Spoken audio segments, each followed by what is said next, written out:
Are you looking for something to get your creative hands on? Hi everyone, this is Michelle. I have a fun one for you today because sometimes all we need is a little push or an idea, and today's creative push is going to take you down the path of creating a cityscape. And what I love about creating cityscapes is it's a simple design to play off of. There's lots of layers to them, so it keeps it interesting and exciting. You get to play with different materials. You can also really add some story and meaning to your piece. And the first thing I always recommend is for you to create some sort of an inspiration board. So clip out different images of cityscapes, artwork, photos that you really like the looks of, the color palette, the design of the windows, the doors.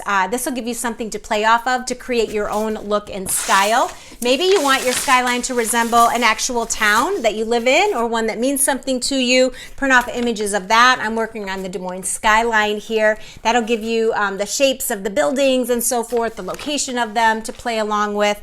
Then you need a canvas, and I love to add to that story. So I use old doors, which are out of buildings. Hollow core doors make beautiful canvases. Cut them down, cap them off with some lath strips. You can use the door in its entirety. The handles, this is a great place we can play up the moon or the sun in our skyline. And then I simply prime them.